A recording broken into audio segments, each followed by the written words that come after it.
ನಮಸ್ಕಾರ. ಮುಖ್ಯಾಂಶಗಳು. ಕೋವಿಡ್ ಸೋಂಕಿತರಿಗಾಗಿ 70,000 ಹಾಸಿಗೆಗಳು ಮೀಸಲು. 950 ಮೆಟ್ರಿಕ್ ಟನ್ ಆಮ್ಲಜನಕ ಪೂರೈಕೆ. Doctor CN Ashwathnarayan. 45 ವರ್ಷ ಮೇಲ್ಪಟ್ಟವರಿಗೆ ಆದ್ಯತೆ ಮೇರೆಗೆ 2ನೇ ಡೋಸ್ ಕೋವಿಶೀಲ್ಡ್ ಲಸಿಕೆ. ಉಳಿದ 30% ಮೊದಲ ಡೋಸ್ ನೀಡಲು ಬಳಕೆ. Doctor K Sudhakar. ದೇಶದಲ್ಲಿ ಈವರೆಗೆ 16,73,00,000 ಮಂದಿಗೆ ಕೋವಿಡ್ ಲಸಿಕೆ. ಕಳೆದ ವಾರ 180 ಜಿಲ್ಲೆಗಳಲ್ಲಿ ಸೋಂಕು ಪ್ರಕರಣ ಪತ್ತೆಯಾಗಿಲ್ಲ. ಡಾಕ್ಟರ್ ಹರ್ಷವರ್ಧನ್. ಹಾಗೂ ಡಿಆರ್ಡಿಒದಿಂದ ಕೋವಿಡ್ ನಿರೋಧಕ ಔಷಧಿ ಅಭಿವೃದ್ಧಿ. ತುರ್ತು ಬಳಕೆಗೆ ಔಷಧ ನಿಯಂತ್ರಣ ಪ್ರಾಧಿಕಾರ ಒಪ್ಪಿಗೆ. ವಾರ್ತೆಗಳ ವಿವರ. ಕೋವಿಡ್ ಸೋಂಕಿತರ ಚಿಕಿತ್ಸೆಗಾಗಿ ರಾಜ್ಯ ಸರ್ಕಾರ ಈಗಾಗಲೇ 70,000 ಹಾಸಿಗೆಗಳನ್ನು ಮೀಸಲಿಟ್ಟಿದೆ. ಈ ಪೈಕಿ ಸರ್ಕಾರಿ ಆಸ್ಪತ್ರೆಗಳಲ್ಲಿ 35,000 ಹಾಗೂ ಖಾಸಗಿ ಆಸ್ಪತ್ರೆಗಳ ಮೂಲಕ 35,000 ಹಾಸಿಗೆಗಳನ್ನು ಒದಗಿಸಲಾಗಿದೆ ಎಂದು ಕೋವಿಡ್ ಕಾರ್ಯಪಡೆ ಅಧ್ಯಕ್ಷರಾಗಿರುವ ಉಪಮುಖ್ಯಮಂತ್ರಿ ಡಾಕ್ಟರ್ ಸಿಎನ್ ಅಶ್ವತ್ಥನಾರಾಯಣ ಹೇಳಿದ್ದಾರೆ. ಬೆಂಗಳೂರಿನಲ್ಲಿಂದು ಅವರು 50,000 ಹಾಸಿಗೆಗಳು ಆಮ್ಲಜನಕ ಪೂರೈಸುವ ಸಾಮರ್ಥ್ಯ ಹೊಂದಿವೆ. 950 ಮೆಟ್ರಿಕ್ ಟನ್ ಆಮ್ಲಜನಕ ಪೂರೈಕೆಯೂ ನಡೆಯುತ್ತಿದೆ. 1,200 ಮೆಟ್ರಿಕ್ ಟನ್ ಆಮ್ಲಜನಕ ಸರಬರಾಜಿಗೆ ಹೈಕೋರ್ಟ್ ಮತ್ತು ಸುಪ್ರೀಂ ಕೋರ್ಟ್ ಸೂಚಿಸಿದ್ದು, ಅಗತ್ಯವಿದ್ದರೆ 10,000ದಿಂದ 20,000ದಷ್ಟು ಹಾಸಿಗೆಗಳನ್ನು ಹೆಚ್ಚಿಸಲಾಗುವುದು ಎಂದರು. ಮೊದಲ ಹಂತದಲ್ಲಿ 10,000 ಹಾಸಿಗೆಗಳನ್ನು ಹೆಚ್ಚಳ ಮಾಡಲಾಗುವುದು. ಇದರ ಜೊತೆಗೆ ಕೋವಿಡ್ ಕೇರ್ ಸೆಂಟರ್, ಆಮ್ಲಜನಕದ ಹಾಸಿಗೆ ಸಂಖ್ಯೆಯನ್ನು ಹೆಚ್ಚಿಸಿ ಅವಶ್ಯ ವೈದ್ಯಕೀಯ ಸಿಬ್ಬಂದಿಯನ್ನು ನೇಮಿಸಲಾಗುವುದು. ರಾಜ್ಯಗಳಲ್ಲಿ ಔಷಧಿ ಮಾತ್ರೆಗಳ ಕೊರತೆ ಇಲ್ಲ. ನಗರ ಮಾತ್ರವಲ್ಲದೆ ಹಳ್ಳಿಗಳಿಗೂ ಔಷಧಿ ಮತ್ತಿತರ ಸೌಲಭ್ಯಗಳನ್ನು ಒದಗಿಸಲಾಗುತ್ತಿದೆ. ಇದಕ್ಕೆ ಯಾವುದೇ ಹಣಕಾಸಿನ ಸಮಸ್ಯೆ ಇಲ್ಲ ಎಂದರು. ರಾಜ್ಯದ ಎಲ್ಲ 18 ವೈದ್ಯಕೀಯ ಕಾಲೇಜುಗಳಲ್ಲಿ ಆಕ್ಸಿಜನ್ ಜನರೇಟರ್ ಅಳವಡಿಸಲಾಗುವುದು. ತಾಲೂಕು ಆಸ್ಪತ್ರೆಗಳಲ್ಲಿ ಇದೇ ರೀತಿಯ ಸೌಲಭ್ಯವನ್ನು ಕಲ್ಪಿಸಲಾಗುವುದು. ಈಗಾಗಲೇ ರಾಜ್ಯಕ್ಕೆ 1 ಕೋಟಿಗೂ ಹೆಚ್ಚಿನ ಲಸಿಕೆಗಳು ಪೂರೈಕೆಯಾಗಿದೆ ಎಂದರು.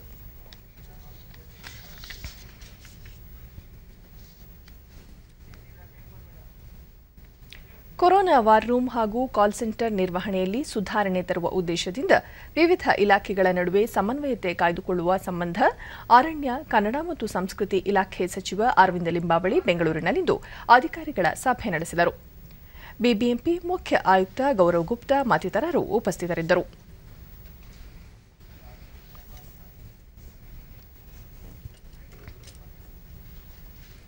ಕೊರೋನಾ ತಡೆಗಟ್ಟಲು ರಾಜ್ಯದಲ್ಲಿ ಲಭ್ಯವಿರುವ ಕೋವಿಶೀಲ್ಡ್ ಲಸಿಕೆಯಲ್ಲಿ 70%ರಷ್ಟನ್ನು 2ನೇ ಡೋಸ್ ಲಸಿಕೆ, ಬಾಕಿ ಇರುವ 45 ವರ್ಷ ಮೇಲ್ಪಟ್ಟವರಿಗೆ ಆದ್ಯತೆ ಮೇರೆಗೆ ನೀಡಲಾಗುವುದು ಎಂದು ಆರೋಗ್ಯ ಮತ್ತು ಕುಟುಂಬ ಕಲ್ಯಾಣ ಸಚಿವ ಡಾಕ್ಟರ್ ಕೆ ಸುಧಾಕರ್ ತಿಳಿಸಿದ್ದಾರೆ. ಕೇಂದ್ರ ಸರ್ಕಾರದ ನಿರ್ದೇಶನದಂತೆ ಈ ಕ್ರಮ ಕೈಗೊಳ್ಳಲಾಗಿದೆ. ಬಾಕಿ ಇರುವ 30% ಕೋವಿಶೀಲ್ಡ್ ಲಸಿಕೆಯನ್ನು 45 ವರ್ಷ ಮೇಲ್ಪಟ್ಟವರಿಗೆ 1ನೇ ಡೋಸ್ ನೀಡಲು ಬಳಸಲಾಗುವುದು ಎಂದು ಟ್ವೀಟ್ ಮಾಡಿದ್ದಾರೆ.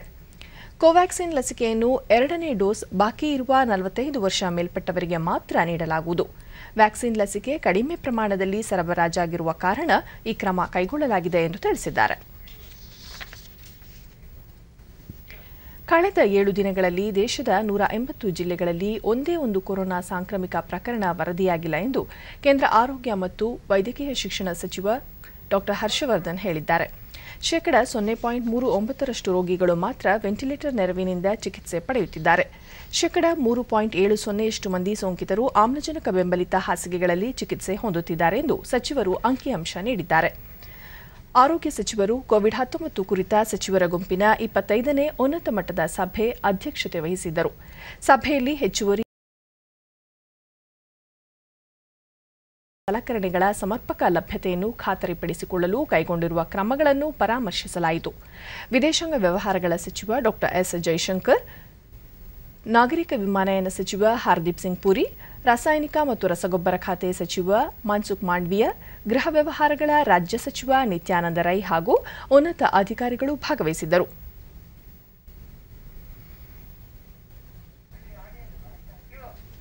ಡಾಕ್ಟರ್ ಹರ್ಷವರ್ಧನ್ ಮಾತನಾಡಿ, ದೇಶದಲ್ಲಿ ಈವರೆಗೆ 16,73,00,000 ಮಂದಿಗೆ ಕೋವಿಡ್ ಲಸಿಕೆ ನೀಡಲಾಗಿದೆ. ಮೊದಲ ಡೋಸ್ ಹಾಗೂ 2ನೇ ಡೋಸ್ ನಡುವಿನ ಅಂತರದ ಬಗ್ಗೆ ಸಚಿವರು ಕಳವಳ ವ್ಯಕ್ತಪಡಿಸಿದರು. ಕೇಂದ್ರ ಸರ್ಕಾರ ರಾಜ್ಯಗಳೊಂದಿಗೆ ತೀವ್ರವಾಗಿ ಕಾರ್ಯನಿರ್ವಹಿಸುತ್ತಿದ್ದು, 2ನೇ ಡೋಸ್ ಲಸಿಕೆ ಪಡೆದುಕೊಳ್ಳಲು ಜನರನ್ನು ಪ್ರೇರೇಪಿಸಲು ಪ್ರಯತ್ನಿಸುತ್ತಿದೆ ಎಂದು ಸಚಿವ ಡಾಕ್ಟರ್ ಹರ್ಷವರ್ಧನ್ ಹೇಳಿದರು. ಕೊರೋನಾ ನಿಯಂತ್ರಣಕ್ಕೆ ವೈದ್ಯಕೀಯ ಸಹಕಾರವನ್ನು ಮತ್ತಷ್ಟು ಹೆಚ್ಚಿಸುವ ಸಲುವಾಗಿ ಆಯುಷ್ ಮಾನವ ಸಂಪನ್ಮೂಲ ಬಳಸಿಕೊಳ್ಳಲು ಕೇಂದ್ರ ಸರ್ಕಾರ ಮುಂದಾಗಿದೆ. ಕೊರೋನಾ ಕ್ಲಿನಿಕಲ್ ನಿರ್ವಹಣೆಗಾಗಿ ತರಬೇತಿ ಪಡೆದ ಆಯುಷ್ ಮಾನವ ಸಂಪನ್ಮೂಲ ಬಳಸಿಕೊಳ್ಳುವಂತೆ ಕೇಂದ್ರ ಸರ್ಕಾರ ಸಲಹೆ ಮಾಡಿದೆ. ಇದರಿಂದ ಸುಮಾರು 8 ಲಕ್ಷ ವೃತ್ತಿಪರರು ಕೊರೋನಾ ನಿರ್ವಹಣೆಗೆ ಲಭ್ಯವಾಗಲಿದ್ದಾರೆ ಎಂದು ಆಯುಷ್ ಸಚಿವಾಲಯ ತಿಳಿಸಿದೆ. ಆಯುಷ್ ಆಸ್ಪತ್ರೆಗಳನ್ನು ಕೊರೋನಾ ಚಿಕಿತ್ಸೆಗೆ ಬಳಸಿಕೊಳ್ಳಲು ಮುಂದಾಗುವ ರಾಜ್ಯ ಸರ್ಕಾರ ಮತ್ತು ಕೇಂದ್ರಾಡಳಿತ ಪ್ರದೇಶಗಳಿಗೆ ಆಯುಷ್ ಸಚಿವಾಲಯ ಬೆಂಬಲ ನೀಡಲಿದೆ. ದೇಶದಲ್ಲಿ 750 ಆಯುಷ್ ಆಸ್ಪತ್ರೆಗಳ 50,000 ಆಸ್ಪತ್ರೆಗಳು ಮತ್ತು 86 ಕ್ಲಿನಿಕಲ್ ಸೌಲಭ್ಯಗಳು ಕೋವಿಡ್ ನಿರ್ವಹಣೆಗೆ ಲಭ್ಯವಾಗಲಿದೆ ಎಂದು ಸಚಿವಾಲಯ ಹೇಳಿದೆ. ಕೇಂದ್ರದ ಮನವಿಗೆ ಸ್ಪಂದಿಸಿ ಕನಿಷ್ಠ 100 ದಿನ ಕೊರೋನಾ ನಿರ್ವಹಣೆ ಕರ್ತವ್ಯ ಪೂರ್ಣಗೊಳಿಸಿದವರಿಗೆ ಕೇಂದ್ರ ಸರ್ಕಾರದಿಂದ ಪ್ರಧಾನಮಂತ್ರಿಗಳ ವಿಶಿಷ್ಟ ಕೋವಿಡ್-19 ರಾಷ್ಟ್ರೀಯ ಸೇವಾ ಪುರಸ್ಕಾರ ನೀಡಲಾಗುವುದು ಎಂದು ಸಚಿವಾಲಯ ತಿಳಿಸಿದೆ. ಬೌದ್ಧಿಕ ಆಸ್ತಿ ಹಕ್ಕುಗಳ ವ್ಯಾಪಾರ ಸಂಬಂಧಿತ ಅಂಶಗಳು ಟ್ರಿಪ್ಸ್ ಒಪ್ಪಂದ ರದ್ದತಿಯ ಕ್ರಮ ಜಾಗತಿಕ ಮಟ್ಟದಲ್ಲಿ ಕೋವಿಡ್ ಲಸಿಕೆಗಳು ಹಾಗೂ ಅಗತ್ಯ ವೈದ್ಯಕೀಯ ಉತ್ಪನ್ನಗಳ ಸಕಾಲಿಕ ಲಭ್ಯತೆಯನ್ನು ಖಾತರಿಪಡಿಸುವಲ್ಲಿ ಪ್ರಮುಖ ಹೆಜ್ಜೆಯಾಗಿದೆ ಎಂದು ವಿದೇಶಾಂಗ ಕಾರ್ಯದರ್ಶಿ ಹರ್ಷವರ್ಧನ್ ಶ್ರಿಂಗ್ಲಾ ಹೇಳಿದ್ದಾರೆ. ಅಂತಾರಾಷ್ಟ್ರೀಯ ಶಾಂತಿ ಮತ್ತು ಸುರಕ್ಷತೆಯ ನಿರ್ವಹಣೆ ಕುರಿತು ವಿಶ್ವಸಂಸ್ಥೆಯ ಭದ್ರತಾ ಮಂಡಳಿ ಉನ್ನತ ಮಟ್ಟದ ಸಭೆಯಲ್ಲಿ ಅವರು ಕೊರೋನಾ ಸಾಂಕ್ರಾಮಿಕ ಸಮಯದಲ್ಲಿ ಅಭಿವೃದ್ಧಿಶೀಲ ರಾಷ್ಟ್ರಗಳಿಗೆ ಲಸಿಕೆಗಳು ಹಾಗೂ ಔಷಧಿಗಳು ತ್ವರಿತವಾಗಿ ಹಾಗೂ ಕೈಗೆಟುಕುವ ದರಗಳಲ್ಲಿ ಖಾತ್ರಿಪಡಿಸಿಕೊಳ್ಳಲು ಟ್ರಿಪ್ಸ್ ಒಪ್ಪಂದ ನಿಯಮಗಳನ್ನು ಸಡಿಲಿಸಬೇಕು ಎಂದು ಭಾರತ, ದಕ್ಷಿಣ ಆಫ್ರಿಕಾ ಹಾಗೂ ಇತರ ಸಹಭಾಗಿಗಳೊಂದಿಗೆ ವಿಶ್ವ ವ್ಯಾಪಾರ ಸಂಸ್ಥೆಯನ್ನು ಕೋರಿತ್ತು ಎಂದರು. ಕಳೆದ 1 ವರ್ಷದಲ್ಲಿ ಭಾರತ ವಿಶ್ವದ 150ಕ್ಕೂ ಹೆಚ್ಚು ದೇಶಗಳಿಗೆ ಕೋವಿಡ್ ಲಸಿಕೆಗಳು, ಔಷಧಿ ಹಾಗೂ ವೈದ್ಯಕೀಯ ಉಪಕರಣಗಳನ್ನು ಒದಗಿಸಿದೆ ಎಂದು ಶ್ರಿಂಗ್ಲಾ ಹೇಳಿದರು. ಕೊರೋನಾ ಸಾಂಕ್ರಾಮಿಕದ 2ನೇ ಅಲೆಯ ವಿರುದ್ಧ ಹೋರಾಡಲು ಕೆಲ ಆದ್ಯತೆಯ ಅವಶ್ಯಕತೆಗಳನ್ನು ಪೂರೈಸಲು ಮುಂದೆ ಬಂದವರಿಗೆ ಭಾರತ ಮೆಚ್ಚುಗೆ ವ್ಯಕ್ತಪಡಿಸುತ್ತದೆ ಎಂದರು. ಇಂದಿನ ಕ್ರಿಯಾತ್ಮಕ ಹಾಗೂ ಪರಸ್ಪರ ಅವಲಂಬಿತ ಜಗತ್ತಿನಲ್ಲಿ ಹೆಚ್ಚಿನ ಸವಾಲುಗಳನ್ನು ಎದುರಿಸಲು ಹಳೆಯ ವ್ಯವಸ್ಥೆ ಸರಿಹೊಂದುವುದಿಲ್ಲ. ಕೋವಿಡ್ ಸಾಂಕ್ರಾಮಿಕ ಜಾಗತಿಕ ಪರಸ್ಪರ ಅವಲಂಬನೆಯ ಅರಿವನ್ನು ಮತ್ತಷ್ಟು ತೀಕ್ಷ್ಣಗೊಳಿಸಿದೆ ಎಂದು ಅವರು ಹೇಳಿದರು.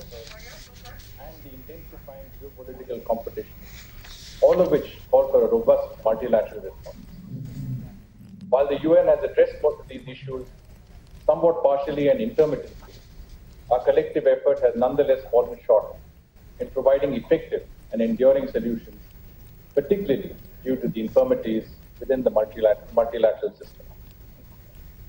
Mr. President, 2021 is a watershed moment in the history of the world, providing a timely analysis of today's dynamic and interdependent world. Cannot be addressed with outdated systems that were designed deal with the challenges of the past.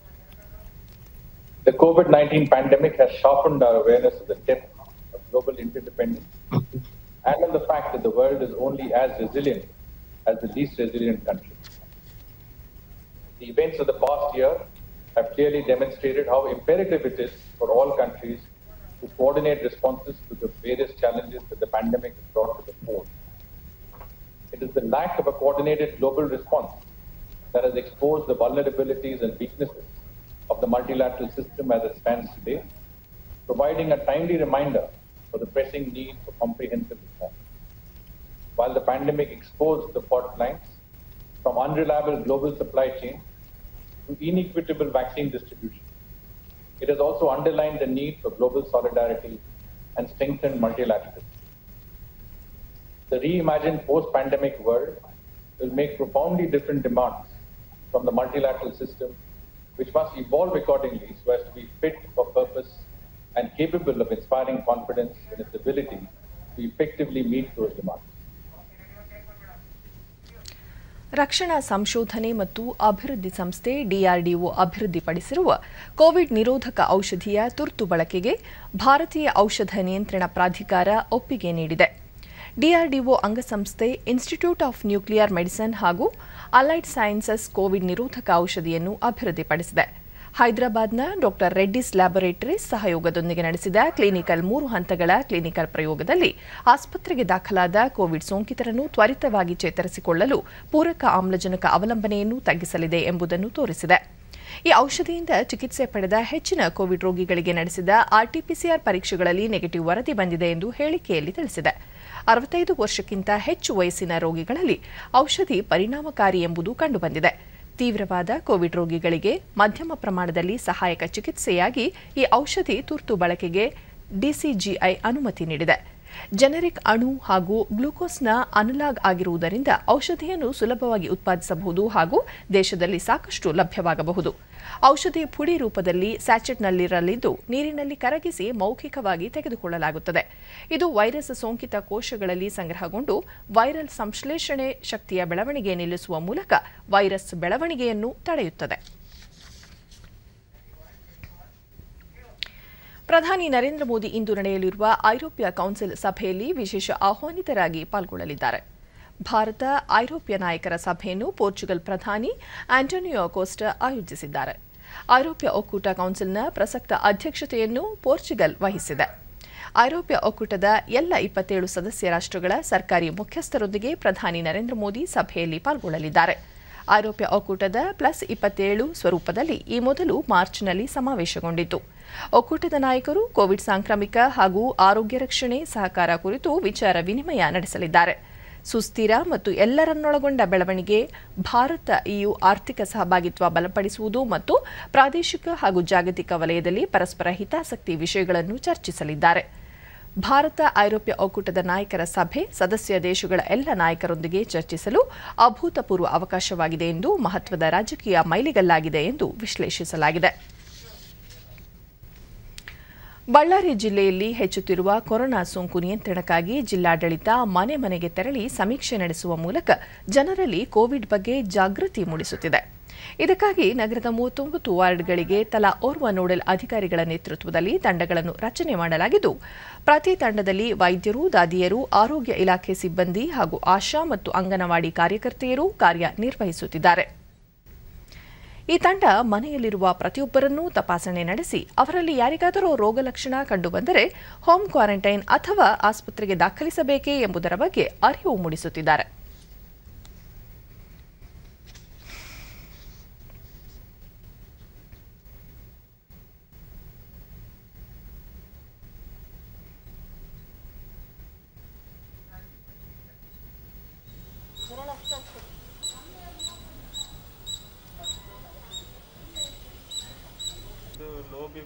DD ನ್ಯೂಸ್ನೊಂದಿಗೆ corona ಸೋಂಕಿನಿಂದ ಗುಣಮುಖರಾದ ಸುರೇಶ್ ಗೌಡ, ತಮಗೆ corona ಸೋಂಕು ತಗುಲಿರುವುದು ತಿಳಿದು ಬಂದ ತಕ್ಷಣ ಜಿಲ್ಲಾಡಳಿತ ನೀಡಿದ ನಿರ್ದೇಶನದಂತೆ ಸರಿಯಾದ ಚಿಕಿತ್ಸೆ ಪಡೆದು ಸದ್ಯ ಗುಣಮುಖರಾಗಿದ್ದೇನೆ ಎಂದರು.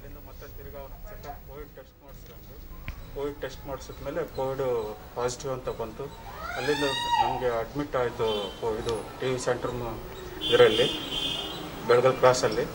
ನಾವು ಅಲ್ಲಿಂದ ಟ್ರೀಟ್ಮೆಂಟ್ ಕೊಟ್ಟರು 14 ಡೇಸು. ಸ್ವಲ್ಪ ಈಗ ಆರಾಮಾಗಿ ಬಂದಿದ್ದೀವಿ. ಜಿಲ್ಲಾಡಳಿತ ಮನೆ ಮನೆಗೆ ತೆರಳಿ ಸೋಂಕು ಕಂಡುಬಂದ ತಕ್ಷಣ ಮುಂಜಾಗ್ರತೆ ವಹಿಸುತ್ತಿರುವುದು ಶ್ಲಾಘನೀಯ ಎಂದು ಹೇಳಿದ್ದಾರೆ. ಅಂತವರು ತಕ್ಷಣಕ್ಕೆ ಕೋವಿಡ್ ಟೆಸ್ಟ್ ಮಾಡಿಸ್ಕೊಳ್ರಿ. ಅಲ್ಲಿ ಏನಾದರೂ ಪಾಸಿಟಿವ್ ಬಂದರೆ ಅದ್ರ ಬಗ್ಗೆ ಏನು ಕ್ರಮ ತಗೋಬೇಕು ಅದನ್ನು ಡಾಕ್ಟರ್ ಸಲಹೆ ಮೇರೆಗೆ ಕ್ರಮ ತಗೊಳ್ರಿ. ಸುಮ್ಮನೆ ನಿಮ್ಮಷ್ಟಕ್ಕೆ ನೀವೇ ಹೋಗಿ ಮೆಡಿಕಲ್ ಶಾಪ್ಗೆ ಹೋಗಿ ನಿಮಗೆ ತಿಳಿದದ್ದು ಔಷಧಿಗಳನ್ನ ತಗೊಂಡು ಹೆಂಗೆ ಬೇಕೋ ಹಂಗೆ ತಿರುಗಾಡೋದ್ರಿಂದ ನಿಮಗೂ ತೊಂದರೆ, ಸಾರ್ವಜನಿಕರಿಗೂ ತೊಂದರೆ. ಆದ್ದರಿಂದ ದಯವಿಟ್ಟು ಸಾರ್ವಜನಿಕರೇ ನೀವು ಎಚ್ಚರ ಇರಿ. ಜಿಲ್ಲಾ ಸಹಾಯಕ ಆಯುಕ್ತ ರಮೇಶ್ ಕೋನರೆಡ್ಡಿ ಮನೆಯಲ್ಲಿರುವ ಎಲ್ಲರನ್ನೂ ತಪಾಸಣೆ ನಡೆಸಿ ಸೋಂಕಿತರು ಕಂಡುಬಂದರೆ ಅವರಿಗೆ ಸೂಕ್ತ ಚಿಕಿತ್ಸೆ ನೀಡಲಾಗುತ್ತಿದೆ ಎಂದು ತಿಳಿಸಿದ್ದಾರೆ. ಆಶಾ ವರ್ಕರ್ಸ್ ಇರ್ತಾರೆ, ಅಂಗನವಾಡಿ ಕಾರ್ಯಕರ್ತರು ಇರ್ತಾರೆ ಮತ್ತು ಡಾಕ್ಟರ್ಸ್ ಇರ್ತಾರೆ ಹೆಲ್ತ್ ಡಿಪಾರ್ಟ್ಮೆಂಟಿಂದ, ಹಾಗೂ NGOs ಅವರ ಸಹಕಾರದೊಂದಿಗೂ ಕೂಡ ಈ ಒಂದು ಮನೆ ಮನೆ ಸರ್ವೆ ಕಾರ್ಯವನ್ನು ಸಮೀಕ್ಷೆಯನ್ನು ಈ ಮೇ ರಚಿಸಲಾಗಿದೆ. 39 ತಂಡದವರಿಗೆ ಏನ ಮಾಡಿದ್ದೇವೆ ಅಂತಂದ್ರೆ ಏನು ಸ್ಪಷ್ಟವಾದಂತ ಯಾವ ರೀತಿಯಾಗಿ ಸರ್ವೆ ಕಾರ್ಯವನ್ನು ಮಾಡಬೇಕು ಅಂತೇಳಿ ಮನೆ ಮನೆಯಲ್ಲಿ ಹೋಗೋದು ಒಂದು ಫಾರ್ಮ್ಯಾಟ್ ಅನ್ನು ರೆಡಿ ಮಾಡಿ ಕೊಟ್ಟಿದ್ದೇವೆ. ಆ ಫಾರ್ಮ್ಯಾಟ್ ಅಲ್ಲಿ ಕುಟುಂಬದ ಯಜಮಾನರ ಹೆಸರು, ಕುಟುಂಬದ ಸದಸ್ಯರು ಎಷ್ಟಿರ್ತಾರೆ, ಆ ಕುಟುಂಬದ ಸದಸ್ಯರಲ್ಲಿ ಇರ್ತಕ್ಕಂಥ ಕೋಮಾರ್ಬಿಡಿಟಿ ಇರೋರು ಎಷ್ಟು ಜನ ಇದ್ದಾರೆ. ಧಾರವಾಡ ಜಿಲ್ಲೆಯಲ್ಲಿ ಹೆಚ್ಚುತ್ತಿರುವ ಕೊರೋನಾ ಸೋಂಕು ನಿಯಂತ್ರಣಕ್ಕಾಗಿ ಮನೆ ಮನೆಗೆ ತೆರಳಿ ಔಷಧಿ ಕಿಟ್ಗಳನ್ನು ಪ್ರತಿ ಕುಟುಂಬಗಳಿಗೆ ತಲುಪಿಸುವ ಆಂದೋಲನವನ್ನು ಹಮ್ಮಿಕೊಳ್ಳಲು ಆರೋಗ್ಯ ಇಲಾಖೆಗೆ ಸೂಚಿಸಲಾಗಿದೆ ಎಂದು ಬೃಹತ್ ಮತ್ತು ಮಧ್ಯಮ ಕೈಗಾರಿಕಾ ಸಚಿವ ಜಗದೀಶ್ ಶೆಟ್ಟರ್ ಧಾರವಾಡದಲ್ಲಿ ತಿಳಿಸಿದ್ದಾರೆ. ಆರೋಗ್ಯ ಸೌಲಭ್ಯಗಳ ಕುರಿತು ಜಿಲ್ಲಾ ಮಟ್ಟದ ಅಧಿಕಾರಿಗಳೊಂದಿಗೆ ಸಭೆ ನಡೆಸಿದ ಬಳಿಕ ಮಾಧ್ಯಮಗಳಿಗೆ ಅವರು ಜಿಲ್ಲೆಯಲ್ಲಿ ಕೋವಿಡ್ ಸೋಂಕಿತರ ಚಿಕಿತ್ಸೆಗೆ ಅಗತ್ಯವಿರುವಷ್ಟು ಹಾಸಿಗೆಗಳು ಲಭ್ಯವಿದ್ದು ಮುಂದಿನ ದಿನಗಳಲ್ಲಿ ಸೋಂಕಿತರ ಸಂಖ್ಯೆ ಹೆಚ್ಚಳವಾಗದಂತೆ ಅವರಿಗೆ ಚಿಕಿತ್ಸೆ ನೀಡಲು ವೆಂಟಿಲೇಟರ್ ಆಮ್ಲಜನಕದ ಅಗತ್ಯ ಬೀಳುತ್ತದೆ. ಈಗಾಗಲೇ ರಾಜ್ಯ ಸರ್ಕಾರ ಪ್ರತಿ ಜಿಲ್ಲೆಗೆ ಅಗತ್ಯವಿರುವ ಆಮ್ಲಜನಕ ಪೂರೈಸಲು ಕ್ರಮ ಕೈಗೊಳ್ಳುತ್ತಿದ್ದು ಇದಕ್ಕೆ ಕೇಂದ್ರ ಸರ್ಕಾರ ಸಹಕಾರ ನೀಡುತ್ತಿದೆ ಎಂದು ಹೇಳಿದ್ದಾರೆ. ಇದೇ ವೇಳೆ ಶಾಸಕರಾದ ಅರವಿಂದ ಬೆಲ್ಲದ್, ಪ್ರದೀಪ್ ಶೆಟ್ಟರ್ ಮತ್ತಿತರರು ಉಪಸ್ಥಿತರಿದ್ದರು. ಕಾರ್ಪೊರೇಷನ್ ಮುಖಾಂತರವೇ ಶವ ಸಂಸ್ಕಾರ ಮಾಡುವಂಥದ್ದು ನಿರ್ಧಾರವನ್ನು ನಾವು ಕೈಗೊಂಡಿದ್ದೇವೆ ಮತ್ತು ವೆಂಟಿಲೇಟರ್ಸ್ದು ಏನು ಉಪಯೋಗ ಮಾಡಬೇಕು ಹೆಚ್ಚು ಸರಿಯಾಗಿ ಅದನ್ನು ವಿಚಾರ ಮಾಡಿರಿ ಅನ್ನುವಂಥದ್ದು ಹೇಳ್ತೇವೆ. ಮತ್ತು ಗ್ರಾಮೀಣ ಭಾಗದಲ್ಲಿ ತಾಲೂಕು ಪ್ರದೇಶದಲ್ಲಿ ಏನೊಂದು ವೆಂಟಿಲೇಟರ್ ಕೊಟ್ಟಿದ್ರು ಹಿಂದೆ ಸರ್ಕಾರದವರು, ಎಲ್ಲಿ ಉಪಯೋಗ ಮಾಡ್ತಿದ್ರು ಓಕೆ, ಉಪಯೋಗ ಮಾಡದಿದ್ದರೆ ಅದನ್ನು ಸಹಿತ ಈ ಕಿಮ್ಸ್ ಆಸ್ಪತ್ರೆಯಲ್ಲಿ ಉಪಯೋಗ ಮಾಡಲಿಕ್ಕೂ ನಾವು ಸಲಹೆ ಕೊಟ್ಟಿದ್ವಿ. ಅದನ್ನು DHO ಅವರು ಕನ್ಸಿಡರ್ ಮಾಡ್ತೀವಿ ಅಂತ ಹೇಳಿದ್ದಾರೆ. ಅದಕ್ಕೆ ಅದು ಹೆಚ್ಚುವರಿ ಆಕ್ಸಿಜನ್ ಸಿಗುವಂಥ ವ್ಯವಸ್ಥೆ ಮಾಡಿದ ಮೇಲೆ ಇವೆಲ್ಲ ಸಮಸ್ಯೆ ಬರುವುದಿಲ್ಲ. ಅದನ್ನು ಆ ಪ್ರಯತ್ನ ಬಹುಶಃ ಇವತ್ತು ನಾಳೆ ಒಳಗೆ ಅದು ಸಮಸ್ಯೆ ಬಗ್ಗೆ. ಬೀದರ್ ಜಿಲ್ಲೆಯಲ್ಲಿ ಕೋವಿಡ್ ರೋಗಿಗಳ ಸಮಸ್ಯೆ ಆಲಿಸಿ ಸಂಪೂರ್ಣ ನಿಯಂತ್ರಣ ಹಾಗೂ ನಿರ್ವಹಣೆಗಾಗಿ ಜಿಲ್ಲಾಡಳಿತದಿಂದ ಪ್ರತ್ಯೇಕ ಕೋವಿಡ್ ವಾರ್ ರೂಮ್ ರಚಿಸಲಾಗಿದ್ದು ಅದು ದಿನದ 24 ಗಂಟೆಯೂ ಕಾರ್ಯನಿರ್ವಹಿಸಲಿದೆ.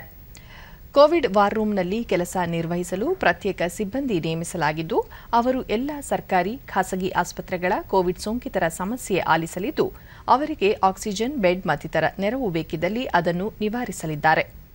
ಜೊತೆಗೆ ಜಿಲ್ಲೆಯ ಎಲ್ಲ ಸರ್ಕಾರಿ ಹಾಗೂ ಖಾಸಗಿ ಆಸ್ಪತ್ರೆಗಳು ಪ್ರತಿನಿತ್ಯ ಸೋಂಕಿತರ ಹಾಗೂ ಅವರ ಮಾಹಿತಿಯನ್ನು ವಾರ್ಡ್ ರೂಮ್ಗೆ ರವಾನಿಸಲಿದ್ದು ಜಿಲ್ಲಾಡಳಿತ ಅದರ ಪರಿಶೀಲನೆ ನಡೆಸಲಿದೆ. ಸಾರ್ವಜನಿಕರಿಗಾಗಿ ಪ್ರತ್ಯೇಕ ಸಹಾಯವಾಣಿ ರಚಿಸಿದ್ದು ಜನರು ಆ ಸಹಾಯವಾಣಿಗೆ ಕರೆ ಮಾಡಿ ಕೊರೋನಾ ಸೋಂಕಿತರ ಸಮಸ್ಯೆ ತಿಳಿಸಬಹುದು. ಡಿಡಿ ನ್ಯೂಸ್ನೊಂದಿಗೆ ಜಿಲ್ಲಾಧಿಕಾರಿ ಆರ್ ರಾಮಚಂದ್ರನ್, ಬೀದರ್ ವೈದ್ಯಕೀಯ ವಿಜ್ಞಾನಗಳ ಸಂಸ್ಥೆ ಬೋಧಕ ಆಸ್ಪತ್ರೆಯಲ್ಲಿ ಪ್ರತ್ಯೇಕ ವಾರ್ ರೂಮ್ ಕೆಲಸ ನಿರ್ವಹಿಸಲಿದೆ. ಇದು ಇಡೀ ಜಿಲ್ಲೆಯ ಕೋವಿಡ್ ಸೋಂಕಿತರ ಸಮಸ್ಯೆ ಗಮನಿಸಲಿದೆ. ಜೊತೆಗೆ ನೂತನ ಆಕ್ಸಿಜನ್ ಪ್ಲಾಂಟ್ ನಿರ್ಮಿಸಲು ಚಿಂತನೆ ನಡೆಸಲಾಗಿದೆ ಎಂದು ಹೇಳಿದರು. ನಿರ್ಮಾಣ ಮಾಡಲಿಕ್ಕೆ national highways authority of India, Bharat electronics limited ಮತ್ತು ನಮ್ಮ ಹೈದರಾಬಾದ್ ಅಥವಾ Kalyana Karnataka regional development board ವತಿಯಿಂದ ಹೊಸ ಆಕ್ಸಿಜನ್ ಜನರೇಷನ್ ಪ್ಲಾಂಟ್ಗಳನ್ನು ನಾವು ನಿರ್ಮಾಣ ಮಾಡಲಿಕ್ಕೆ ನಾವು ಪ್ರಯತ್ನಗಳನ್ನು ಮಾಡ್ತಾ ಇದ್ದೀವಿ. ಕೋವಿಡ್ ವಾರ್ ರೂಮನ್ನು ಬೀದರ್ ಜಿಲ್ಲಾಡಳಿತದ ಕಚೇರಿನಲ್ಲಿ ಸ್ಥಾಪನೆ ಮಾಡಿದ್ದೀವಿ. ಸುಮಾರು 50ಕ್ಕಿಂತ ಹೆಚ್ಚು ಅಧಿಕಾರಿಗಳು ಇಲ್ಲೇನೆ ಸೆಕೆಂಡ್ ಫ್ಲೋರ್ನಲ್ಲಿ ಕೂತು ದಿನನಿತ್ಯ 24 ಗಂಟೆ ವಾರದಲ್ಲಿ 7 ದಿವಸವನ್ನು ಕೂತು ಜಿಲ್ಲೆಯಿಂದ ಬಹಳ ಕಡೆಯಿಂದ ಬರ್ತಕ್ಕಂಥ ಕರೆಗಳನ್ನು ಅವರು ಸ್ವೀಕಾರ ಮಾಡಿ ಅವರಿಗೆ ಮಾಹಿತಿಯನ್ನು ಕೊಡ್ತಾ ಇದ್ದಾರೆ. ಆಕ್ಸಿಜನ್ ಬಗ್ಗೆ ಹೆಲ್ಪ್ಲೈನ್ ಇದೆ, ರೆಮ್ಡೆಸಿವಿರ್ ಬಗ್ಗೆ ಹೆಲ್ಪ್ಲೈನ್ ಇದೆ, ಬೆಡ್ ಅವೈಲಬಲ್ ಇದೆಯಾ ಇಲ್ವಾ ಎನ್ನುವುದರ ಬಗ್ಗೆ ಮಾಹಿತಿಗಳನ್ನು ನೀಡಲಿಕ್ಕೆ ಅವರು ವ್ಯವಸ್ಥಿತವಾಗಿ ಕೆಲಸಗಳನ್ನು ನಿರ್ವಹಿಸ್ತಾ ಇದ್ದಾರೆ. ರಾಜ್ಯದಲ್ಲಿ ಜೂನ್ 21ಕ್ಕೆ ಎಸ್ಎಸ್ಎಲ್ಸಿ ಪರೀಕ್ಷೆ ನಿಗದಿಯಾಗಿದ್ದು ವಿದ್ಯಾರ್ಥಿಗಳು ವಿಚಲಿತರಾಗದೆ, ಯಾವುದೇ ಗೊಂದಲಕ್ಕೀಡಾಗದೆ ಪರೀಕ್ಷೆಗೆ ಉತ್ತಮ ತಯಾರಿ ಮಾಡಿಕೊಳ್ಳಿ ಎಂದು ಪ್ರಾಥಮಿಕ ಹಾಗೂ ಪ್ರೌಢ ಶಿಕ್ಷಣ ಸಚಿವ ಎಸ್ ಸುರೇಶ್ ಕುಮಾರ್ ಚಾಮರಾಜನಗರದಲ್ಲಿ ತಿಳಿಸಿದ್ದಾರೆ. ಜಿಲ್ಲೆಯ ಸಂತೆಮಾರನಹಳ್ಳಿ ಗ್ರಾಮದಲ್ಲಿ ನೂತನವಾಗಿ ನಿರ್ಮಾಣಗೊಂಡಿರುವ ಕೋವಿಡ್ ಆರೈಕೆ ಘಟಕಕ್ಕೆ ಭೇಟಿ ನೀಡಿ ಮೂಲ ಸೌಕರ್ಯಗಳ ಬಗ್ಗೆ ಪರಿಶೀಲನೆ ನಡೆಸಿದರು.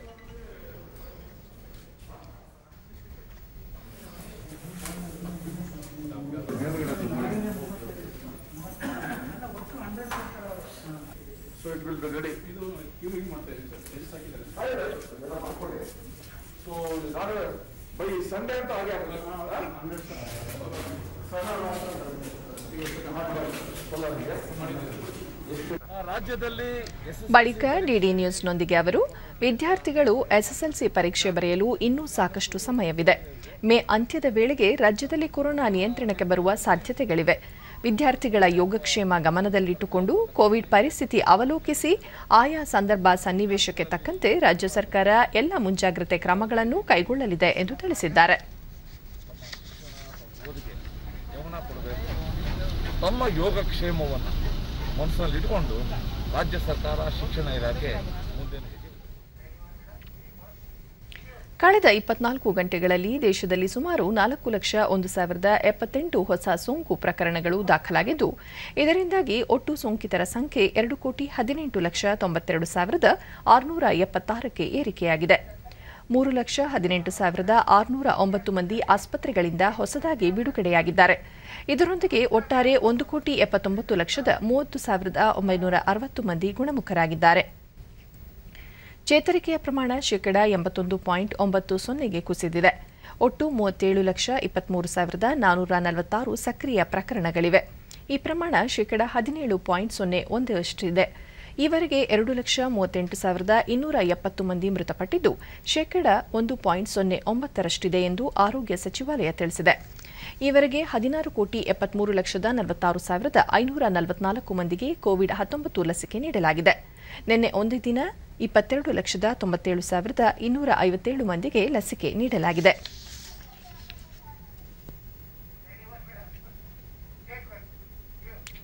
ದೇಶದಲ್ಲಿ ಸೋಂಕು ವ್ಯಾಪಕವಾಗುತ್ತಿರುವ ಹಿನ್ನೆಲೆಯಲ್ಲಿ ಕೊರೋನಾ ಚಿಕಿತ್ಸೆ ನೀಡುತ್ತಿರುವ ಆಸ್ಪತ್ರೆಗಳು, ನಿರ್ವಹಣಾ ಕೇಂದ್ರಗಳು ಸೇರಿದಂತೆ ವೈದ್ಯಕೀಯ ಸೌಲಭ್ಯ ಕಲ್ಪಿಸುವವರಿಗೆ ಕೇಂದ್ರ ಸರ್ಕಾರವು ಆದಾಯ ತೆರಿಗೆಯಲ್ಲಿ ಕೆಲವು ವಿನಾಯಿತಿಗಳನ್ನು ನೀಡಿದೆ. ಆದಾಯ ತೆರಿಗೆ ಕಾಯ್ದೆ 1961 ರ 269 ಎಸ್ಟಿ ಅಡಿಯಲ್ಲಿ ಕೇಂದ್ರ ಸರ್ಕಾರವು ನಿಬಂಧನೆಗಳನ್ನು ಸಡಿಲಿಸಿದೆ. ಕೊರೋನಾ ಚಿಕಿತ್ಸೆಗೆ ರೋಗಿಗಳು 2 ಲಕ್ಷ ರೂಪಾಯಿವರೆಗೆ ನಗದು ಪಾವತಿಸಿದರೆ ಆ ಮೊತ್ತಕ್ಕೆ 2021 ರ ಏಪ್ರಿಲ್ 1 ರಿಂದ ಮೇ 31 ರವರೆಗೆ ಆದಾಯ ತೆರಿಗೆಯಿಂದ ವಿನಾಯಿತಿ ನೀಡಲಾಗಿದೆ. ಇದಕ್ಕೆ ನಗದು ಪಾವತಿಸುವವರು ತಮ್ಮ ಆಧಾರ್ ಕಾರ್ಡ್ ಮತ್ತು ಪ್ಯಾನ್ ಕಾರ್ಡ್ ನೀಡಬೇಕಾಗಿದೆ. ಕೊರೋನಾ ಚಿಕಿತ್ಸೆ ನೀಡುವ ಎಲ್ಲ ಆಸ್ಪತ್ರೆಗಳು, ಕ್ಲಿನಿಕ್ಗಳು, ನರ್ಸಿಂಗ್ ಹೋಂಗಳು, ಕೋವಿಡ್ ಆರೈಕೆ ಕೇಂದ್ರಗಳಿಗೆ ಈ ಆದೇಶ ಅನ್ವಯವಾಗಲಿದೆ. ದೇಶಾದ್ಯಂತ ಇದುವರೆಗೆ ಒಟ್ಟು 30,04,10,43 ಮಂದಿಗೆ ಕೊರೋನಾ ಮಾದರಿ ಪರೀಕ್ಷೆ ನಡೆಸಲಾಗಿದೆ. ನಿನ್ನೆ ಒಂದೇ ದಿನ 18,08,344 ಮಂದಿಯ ಮಾದರಿ ಪರೀಕ್ಷಿಸಲಾಗಿದೆ ಎಂದು ಭಾರತೀಯ ವೈದ್ಯಕೀಯ ಸಂಶೋಧನಾ ಮಂಡಳಿ ಐಸಿಎಂಆರ್ ತಿಳಿಸಿದೆ.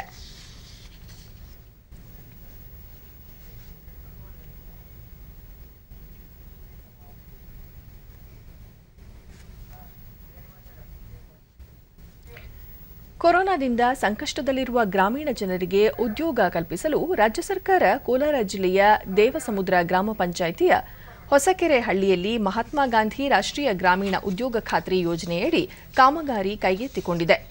ದುಡಿಯೋಣ ಬಾ ಎಂಬ ಪರಿಕಲ್ಪನೆಯಡಿ ಸ್ಥಳೀಯರಿಗೆ ಉದ್ಯೋಗ ಕಲ್ಪಿಸಿದ್ದು, ಏಪ್ರಿಲ್ 1 ರಿಂದ ಆರಂಭವಾಗಿರುವ ಕಾಮಗಾರಿಗಳು ಜುಲೈ 10ಕ್ಕೆ ಮುಗಿಯಲಿವೆ. 100 ದಿನಗಳ ಕಾಲದ ಈ ಅಭಿಯಾನ ನೀರಿನ ಮೂಲ ಸಂರಕ್ಷಿಸುವ ಉದ್ದೇಶ ಹೊಂದಿದೆ.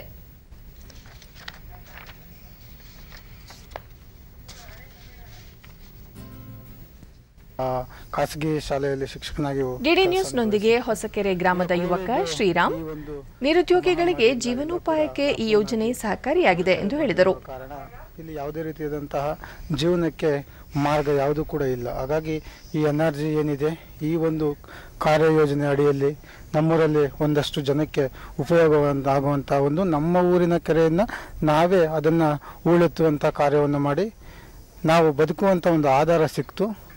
ಈ ಒಂದು ಕಾರ್ಯಯೋಜನೆ ಅಡಿಯಲ್ಲಿ ದಿನಗೂಲಿಯಾಗಿ 289 ರೂಪಾಯಿಗಳನ್ನು ಕೊಟ್ಟು, ಅದೇ ರೀತಿಯಾಗಿ ಈ ಕಡೆ ಗ್ರಾಮ ವಿಕಾಸ ಸಂಸ್ಥೆ ವತಿಯಿಂದ 61 ರೂಪಾಯಿ ಸೇರಿಸಿ ದಿನಕ್ಕೆ 350ರಂತೆ ನಮಗೆ ಕೊಡ್ತಿದ್ದಾರೆ. ಇದು ತುಂಬ ಉಪಯೋಗ ಆಗಿದೆ. ಈ ನಿಟ್ಟಿನಲ್ಲಿ ಬೇರೆ ಕಡೆ ಎಲ್ಲೂ ಕೂಡ ಹೋಗೋಕ್ಕೆ ಸಾಧ್ಯ ಆಗ್ತಾ ಇಲ್ಲ. ಯಾಕಂದರೆ ಕೋವಿಡ್ ಯಾವ ಊರಿಗೆ ಹೋದ್ರೂ ಕೂಡ ಯಾರು ಕೂಡ ಸೇರಿಸ್ಕೊತಾ ಇಲ್ಲ. ಅಷ್ಟೊಂದು ಇಂಥ ದುಸ್ಥಿತಿಯಲ್ಲಿ ಏನಾಗಿತ್ತು ಅಂತಂದರೆ ಊರಲ್ಲೇ ಒಂದಷ್ಟು ನಮಗೆ ಬದುಕಲಿಕ್ಕೆ ಆಧಾರ ಸಿಕ್ತು. ಇದೆಲ್ಲರೂ ಕೂಡ ಎಷ್ಟು ಇಲ್ಲಿರ್ತಕ್ಕಂಥ ಎಲ್ಲ ಒಂದು ಊರಿನ ಜನತೆಗೆ ಇದೊಂದು ಉಪಯೋಗ ಆಯಿತು ಅಂತ ಕೂಡ ಈ ಸಂದರ್ಭದಲ್ಲಿ ಹೇಳಲಿಕ್ಕೆ ಇಷ್ಟಪಡ್ತೇನೆ. ನಾವು ಬೆಳಗ್ಗೆ ಮತ್ತೋರ್ವ ಮಹಿಳೆ, ಈ ಯೋಜನೆಯಲ್ಲಿ ಕೆಲಸ ದೊರೆತಿರುವುದು ತೃಪ್ತಿ ತಂದಿದ್ದು ಉತ್ತಮ ಸಂಭಾವನೆ ದೊರೆಯಲಿದೆ ಎಂದರು. ಗಂಡಸರಿಗೆ 500 ರೂಪಾಯಿ, ಹೆಂಗಸರಿಗೆ 300 ರೂಪಾಯಿ ಕೊಡ್ತಾ ಇದ್ದಾರೆ. ಇಲ್ಲಿ ನಾವು ಗ್ರಾಮ ವಿಕಾಸದಿಂದ ಕೆಲಸ ಮಾಡಿಸ್ತಾ ಇದ್ದಾರೆ. ಗೌರ್ಮೆಂಟಿಂದ ಈ ಗ್ರಾಮ ವಿಕಾಸದಿಂದ ನಮಗೆ ಒಂದು ದಿನಕ್ಕೆ 289 ರೂಪಾಯಿ ಕೊಡ್ತಾ ಇದ್ದಾರೆ. ನಾವು ಬರೀ ಒಂದು ಬೆಳೆ ಗ್ರಾಮ ಪಂಚಾಯಿತಿ ಸದಸ್ಯ ಎಂಎನ್ ರಾವ್ ಎಂದು ಅಭಿಪ್ರಾಯಪಟ್ಟರು. ಅದನ್ನು ಮುಖ್ಯವಾಗಿ ಮಕ್ಕಳ ಅಭಿವೃದ್ಧಿಗೆ ಹೇಗೆ ಅನುಕೂಲ ಆಗುತ್ತೆ ಅನ್ನೋ ಬಗ್ಗೆ ಯೋಚನೆ ಮಾಡಬೇಕು. ಅವರ ಕೂಲಿ ಜೊತೆಯಲ್ಲಿ ನಾವು ಪೂರಕವಾಗಿ ಸ್ವಲ್ಪ ಸಹಾಯ ಮಾಡಿದೆ, ಇನ್ಸೆಂಟಿವ್ ಕೊಟ್ಟರೆ ಜನ ಹಳ್ಳಿ ಬಿಟ್ಟು ಆಚೆ ಹೋದೆ ಈ 400 ರೂಪಾಯಿ ಕೂಲಿ ತಗೊಂಡು ಜೀವನ ಮಾಡ್ಬೋದು ಅಂತ ಉದ್ದೇಶ. ಸದ್ಯಕ್ಕೆ 289 ಪ್ಲಸ್ 61 350 ರೂಪಾಯಿ ಸಿಗುತ್ತೆ. ಮುಂದಕ್ಕೆ 400 ರೂಪಾಯಿ ಕೊಡುವ ಹಾಗೆ ನೋಡ್ತೀವಿ ನಾವು. ಈ ಲಾಕ್ಡೌನ್ ಅಂತ ಸಂದರ್ಭದಲ್ಲಿ ಜಿಲ್ಲಾ ಪಂಚಾಯಿತಿ ಮುಖ್ಯ ಕಾರ್ಯನಿರ್ವಹಣಾಧಿಕಾರಿ ಎಂಎನ್ ನಾಗರಾಜ್, ಜನರ ಜೀವನ ಮಟ್ಟ ಸುಧಾರಣೆಗೆ ಈ ಯೋಜನೆ ಅನುಕೂಲವಾಗಿದ್ದು, ಇಲಾಖೆ ಸಿಬ್ಬಂದಿಯ ಸಹಕಾರದಿಂದ ಜಿಲ್ಲೆಯಲ್ಲಿ ನರೇಗಾ ಯೋಜನೆ ಯಶಸ್ವಿಯಾಗಿ ಅನುಷ್ಠಾನವಾಗುತ್ತಿದೆ ಎಂದು ತಿಳಿಸಿದರು. ಅವರು ಸಹ ಈ ಒಂದು ಉದ್ಯೋಗ ಚೀಟಿಯನ್ನು ಪಡ್ಕೊಂಡು ಈ ಉದ್ಯೋಗಗಳಲ್ಲಿ ಪಾಲ್ಗೊಳ್ತಾ ಇದ್ದಾರೆ. ನಮ್ಮ ಅಧಿಕಾರಿಗಳು ಗ್ರಾಮ ಮಟ್ಟದ ಪಂಚಾಯಿತಿ ಅಭಿವೃದ್ಧಿ ಅಧಿಕಾರಿಗಳು, ಈ ನರೇಗಾ ಸಿಬ್ಬಂದಿ ಏನಿದ್ದಾರೆ ಅವರೆಲ್ಲರ ಸಹಕಾರದಿಂದ ನಾವು ಈ ಕಾರ್ಯಕ್ರಮವನ್ನು ಯಶಸ್ವಿಯಾಗಿ ಅನುಷ್ಠಾನಗೊಳಿಸ್ತಾ ಇದ್ದೀವಿ. ಕೋಲಾರ ಜಿಲ್ಲೆಯಲ್ಲಿ ನಮಗೆ ಏಪ್ರಿಲ್ ಮಾಹೆಯಲ್ಲಿ 5 ಲಕ್ಷ ಅಷ್ಟು ಗುರಿಯನ್ನು ಕೊಟ್ಟಿದ್ದರು. ಸುಮಾರು 3,75,000 ಅಷ್ಟು ನಾವು ಮಾನವ ದಿನಗಳನ್ನು ಸೃಜನೆ ಮಾಡಿದ್ವಿ. ಮೇ ತಿಂಗಳಲ್ಲಿ ಇನ್ನೂ ಹೆಚ್ಚು ಸಮುದಾಯ ಕಾಮಗಾರಿಗಳನ್ನು ತೆಗೆದುಕೊಂಡು ವೈಯಕ್ತಿಕ ಕಾಮಗಾರಿಗಳನ್ನು ನೀಡಿ ಹೆಚ್ಚು ಮಾನವ ದಿನಗಳನ್ನು ಸೃಜನೆ ಮಾಡ್ತೀವಿ. ಯಾರಿಗೂ ಸಹ ಉದ್ಯೋಗಕ್ಕೆ ತೊಂದರೆ ಆಗದೇ ಇರೋ ರೀತಿ ಒಂದು ನಾವು ಕ್ರಮವನ್ನು ಕೈಗೊಳ್ತೀವಿ. ಕೊರೋನಾ ಸೋಂಕು ನಿಯಂತ್ರಣಕ್ಕಾಗಿ ಸರ್ಕಾರ ಕಟ್ಟುನಿಟ್ಟಿನ ಕ್ರಮ ಕೈಗೊಂಡಿದ್ದರೂ ಉತ್ತರ ಕನ್ನಡ ಜಿಲ್ಲೆಯಲ್ಲಿ ಅನಗತ್ಯವಾಗಿ ಸಂಚರಿಸುವ ವಾಹನಗಳನ್ನು ಪೊಲೀಸರು ವಶಪಡಿಸಿಕೊಂಡಿದ್ದಾರೆ. ಶಿರಸಿ ನಗರದ ಬಿಡ್ಕಿ ಬೈಲ್, ಅಶ್ವಿನಿ ವೃತ್ತ, ಕೋಟೆಕೆರೆ ವೃತ್ತ, ದೇವೆಕೆರೆ, ನೀಲೆಕಣಿ ಮುಂತಾದ ಸ್ಥಳಗಳಲ್ಲಿ ಡಿವೈಎಸ್ಪಿ ರವಿನಾಯಕ್ ನೇತೃತ್ವದಲ್ಲಿ ಬಿಗಿ ತಪಾಸಣೆ ನಡೆಸಲಾಗುತ್ತಿದೆ.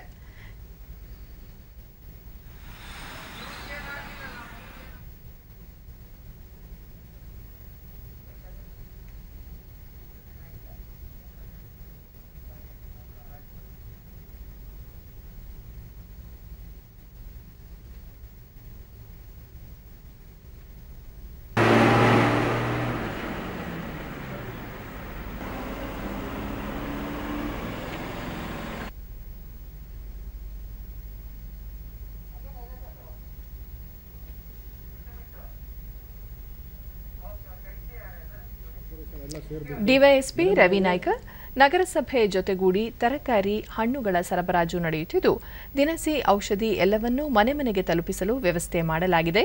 ಆದರೂ ಸಾರ್ವಜನಿಕರು ವಿನಾಕಾರಣ ಸಂಚರಿಸುತ್ತಿದ್ದು ವಾಹನಗಳನ್ನು ವಶಕ್ಕೆ ಪಡೆದಿದ್ದೇವೆ ಎಂದರು. ಸೋಂಕು ಹೆಚ್ಚುತ್ತಾ ಇದೆ. ಇವತ್ತು 126 ಕೇಸ್ ಪಾಸಿಟಿವ್ ಕೇಸಸ್ ಬಂದಿದೆ. ಸೊ ಹಾಗಾಗಿ ಇದನ್ನು ಯಾವುದೇ ಕಂಡೀಷನ್ನಲ್ಲಿ ತಡೆಗಟ್ಟಬೇಕು, ಇಲ್ಲ ಅಂದರೆ ಮುಂದೆ ದಿನದಲ್ಲಿ ತುಂಬ ಕಷ್ಟಕರವಾಗಿರುತ್ತದೆ. ಆ ನಿಟ್ಟಿನಲ್ಲಿ ಇವತ್ತು ಕೂಡ ನಾವು ನಮ್ಮ ಸಬ್ ಡಿವಿಷನ್ನಲ್ಲಿ ವೆಹಿಕಲ್ ಸೀಸರ್ ಅಭಿಯಾನ ಮಾಡಿಬಿಟ್ಟು ಮುಂಡಗೋಡದಲ್ಲಿ ಒಂದು 50 ವೆಹಿಕಲ್ಸು, ಸಿರ್ಸಿಯಲ್ಲಿ ಒಂದು 25 ವೆಹಿಕಲ್ನ ಸೀಸ್ ಮಾಡಿದ್ದೀವಿ. ಇದು ಕಂಟಿನ್ಯೂಸ್ ಆಗಿರುತ್ತೆ, ಡೈಲಿ ಬೇಸಿಸಲ್ಲಿ ಮಾಡ್ತೀವಿ ನಾವು. ಸೊ ಹಾಗಾಗಿ ಜನರು ನಮ್ಮೊಂದಿಗೆ ಸಹಕರಿಸಬೇಕು. ಮೆಡಿಕಲ್ ಎಮರ್ಜೆನ್ಸಿ ಏನಾದರೂ ಇದ್ರಷ್ಟೇ ವಿತ್ ಪ್ರಾಪರ್ ಡಾಕ್ಯುಮೆಂಟ್ಸ್ ಓಡಾಡ್ಬೋದು. ಅದನ್ನು ಬಿಟ್ಟರೆ ಬಾಕಿ ಯಾವುದಕ್ಕೂ ಆಸ್ಪದ ಇಲ್ಲ. ಏನೇ ಕೆಲಸ ಇದ್ರೂ ನೀವು 6 ಗಂಟೆಯಿಂದ 10 ಗಂಟೆ ಒಳಗಡೆ ಏನೇ ಖರೀದಿ ಮಾಡೋದಿದ್ರೂ ಅಷ್ಟರಲ್ಲಿ ಮಾಡಿ ಮುಗಿಸ್ಕೋಬೇಕು.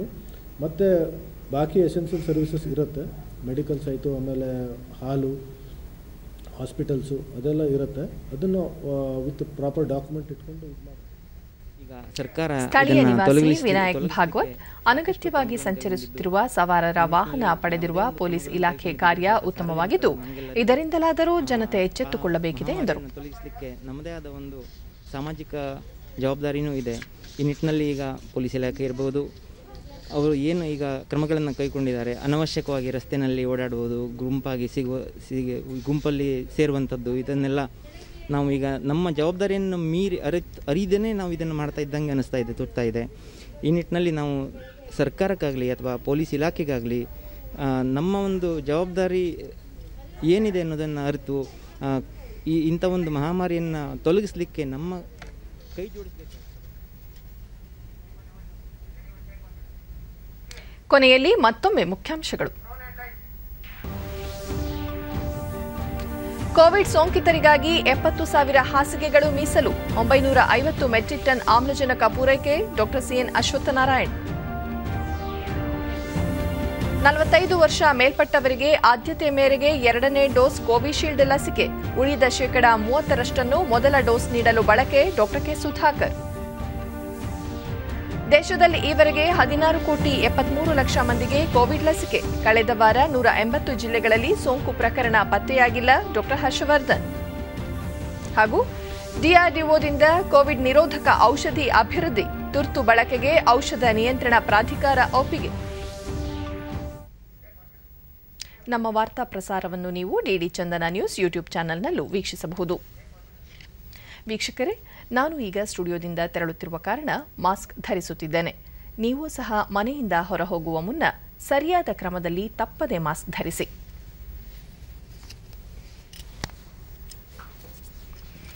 ವ್ಯಕ್ತಿಗತ ಅಂತರ ಕಾಪಾಡಿಕೊಳ್ಳುವುದರೊಂದಿಗೆ ನೀವು ಸುರಕ್ಷಿತವಾಗಿರಿ, ನಿಮ್ಮವರನ್ನು ಸುರಕ್ಷಿತವಾಗಿರಿಸಿ. ನೈರ್ಮಲ್ಯಕ್ಕೆ ಆದ್ಯತೆ ನೀಡುವುದರ ಜೊತೆಗೆ ಸೋಂಕು ತಡೆಗೆ 18 ವರ್ಷಕ್ಕೂ ಮೇಲ್ಪಟ್ಟ ಎಲ್ಲರೂ ಕೋವಿಡ್-19 ಲಸಿಕೆ ಪಡೆಯಿರಿ. ನಮ್ಮ ಮುಂದಿನ ವಾರ್ತಾ ಪ್ರಸಾರ ಸಂಜೆ 7 ಗಂಟೆಗೆ. ನಮಸ್ಕಾರ.